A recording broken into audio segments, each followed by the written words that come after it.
Hello everybody and welcome back to World of Tanks, and today I've got for you a game in the Panther II. Obviously this is following up from my recent video of me playing the Panther. I'm obviously grinding up the line, so naturally you get the Panther II, and I'm now about 10,000 XP off the E50, so probably expect an E50 video coming up at some point as well.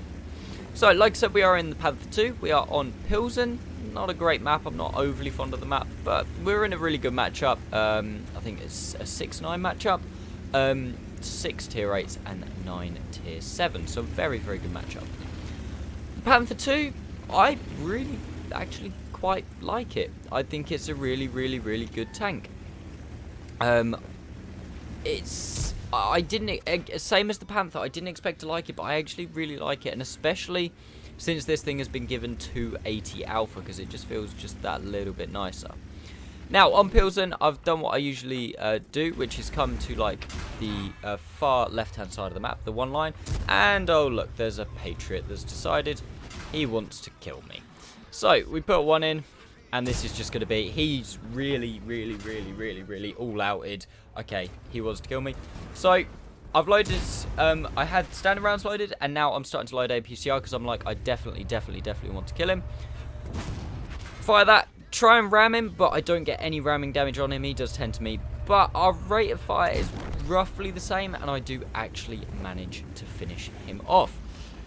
Quite a stressful start to that game, to be fair. A full health Patriot for rushing him. Obviously, he got the first shot off because I didn't expect him to just come completely around the corner.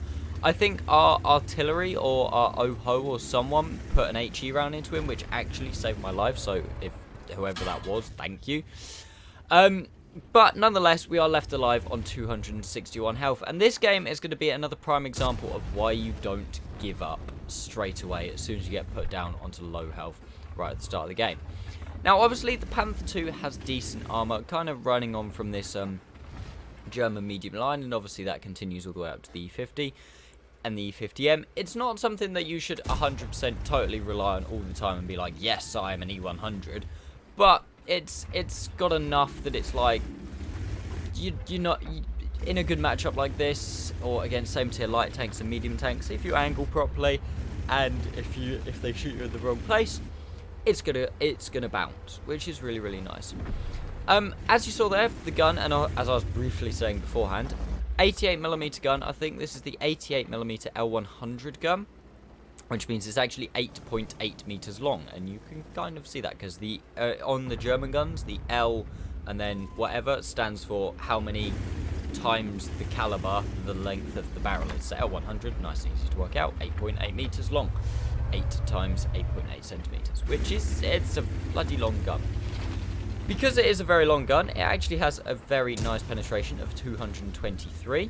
It also, something that is very underrated, I feel, on most tanks, is it has an insane shell velocity on the standard AP rounds of 1,150 meters per second, which does actually mean that sniping in this thing is really nice. And obviously it being one of the Panther line, it is very accurate as well, which is very nice.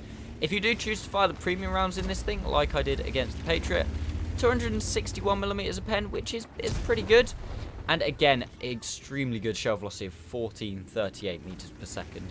And more importantly, this tank does 280 alpha damage, even though it is only an 88. This thing was affected by the German 88mm buff when they kind of buffed the alphas of some of the German tanks, like they did the E100 and the E75 with the 128 guns. They took it from 490 up to 530. And this thing's 88, I think the Panther 88's 88, the E50's 88s, they all got buffed up to 280. Meanwhile, keeping the rate of fire roughly the same, which means they just got a flat-out DPM buff, which means that this thing now has got a very nice DPM. I can't remember the number off the top of my head, but it is a very nice DPM. I keep driving into things this game. Apparently I was drunk. I mean, I wasn't drunk because I literally played this game about 20 minutes ago and I'm not drunk, so, you know, hopefully I'm not drunk. If I am, someone's drugged me, but I haven't seen anyone else all day, so that would be impressive. Anyway, enough waffling. Waffle. Used to be a tank. Anyway. T25-2, first real time I've had to actually show the accuracy of this tank. I keep aimed at this guy because I feel like, well, other than the Oho driving past, I feel like he might stop, try and get a shot into the IS-3, but unfortunately he doesn't. If we look at the general map, the Tiger went off and killed Artie, which I'm actually quite thankful for, because obviously Artie could have definitely killed me. And they have got 4 tanks, all tier 8 tanks, except from the Tiger, but the Tiger is on full health. The Basante was on full health, and they're all rolling in from the 0 line, which obviously our team lost. We won the town, but it is exactly even when it comes to tanks. 10-0, no Artie on each team, which is both good and a bad thing, because obviously good for me, because I could very easily die to Artie, but quite bad for the fact that we don't have Artie to finish off the lower health targets on the enemy team. Put 2 into the Tiger, managed to snap a couple in. Again, the gun handling on this tank is very, very good. And you see that little kick up of dust around that corner? I thought that was the Basante that was going to come back and like side scrape or something. I thought, as he doesn't come back, I actually need to relocate because he knows I'm here. I'm a one-shot. He's got decent pen. There is a chance that if he does come and try and shoot me, he is going to pen me quite comfortably. Unfortunately, he does come round, which means I kind of leave our Oho high and dry. But because I've relocated and I've got a better angle on the Tiger, he doesn't expect me to be there. I now do quite a key thing, which is where I drive as if I'm driving straight towards the Basante from this angle. But then I actually back off. I waited long enough that I knew I wasn't spotted. I knew the Oho was still spotting him, so it's kind of like I don't think I would still be spotted here, which is very good. I come back, drive around. I'm not 100% sure on the angle he can actually hit me from. And as it turns out, he could have hit me if he was still there. But I kind of drove wide, so then I could drive across quicker because I know that the Basante doesn't have the best gun handling all time. I poke round, hoping to get a shot in straight away. Unfortunately, he's not there. But he crosses, and I have a little sneaky shot through the gap. We fire 1, 266, leaves him on 76 health. And the good rate of fire again on this tank, he kind of just sits there. I think he just wants to try and finish off the Oho. Fortunately, our Tiger and our IS-3 are still alive, so we actually have 4 tanks. It's now a 4-on-2. Their SU-152, again on full health. I don't really know what our team did on the 0 line, because everything that comes off it seems to be on full health. Oh, except for the Panther II. Who's a one-shot? Line him up for the top gun. Boom. Straight through. 4,567 damage. That's quite satisfying, actually. 4,567 damage. Only 162 assisted, and only actually 170 damage blocked by armor, which was very low, and you'd usually get a little bit more, at least in the Panther II. But obviously, towards the end of the game, I played incredibly, incredibly passively because I was on 261 health. And if you hadn't noticed, I'm still on 261 health. Showing that, again, I think I did a video on this a little while ago.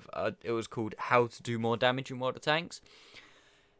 Even if you get put down to low health at the start of the game, like that Patriot, he thought he could kill me, and yet he probably would have killed me if he wouldn't have taken that HE round whilst he was crossing. It would have been a lot closer. I mean, as it was pretty close. But obviously that was a questionable play from him, but it would have worked. It would have got me out of the game, and I don't know if the enemy team would have potentially won from that. We don't know, because I did do like 4.5k damage. But even him putting me down to that much health right at the start, I could have been really pissed off and been like, oh, for God's sakes, I've lost all my health, and it's a really good matchup, and then just done something quite rash, drove out and died. But I played it quite passively. I made sure that I thought every move through and thought through where I could and couldn't be shot from, where the enemy tanks were, making sure that I was still close enough to support my allies, make sure that they didn't just get overrun and killed, but far enough away that I could relocate and disengage to open up new angles. And it's something that I think separates a good player who's just good at fighting the enemy tanks, knows where to pen, knows their gun, knows everything like that, and a slightly better player or someone who's improving is knowing, like, where you can position and how to make the best of every situation. I'm not saying I do that all the time. That is definitely not the case. This is what separates me from a great player and some of the better players, is because I'm not consistent enough with it. I quite often, and if you've ever watched my streams or a lot of my some of my videos, I do what's called pulling a max, where I'll think everything through. I'll think through everything that I need to do all of the possibilities, like where I can be shot from, all of this, all of that. And then something will pop up and I go, my brain just loses all the rest of it and goes, oh, I want to take a shot at that and shoot it and then die. Or I'll explain, if I do this, I'm going to get shot at by this, this, and this, and I'm going to die. And I do it, I get shot at by this, this, and this, and I die.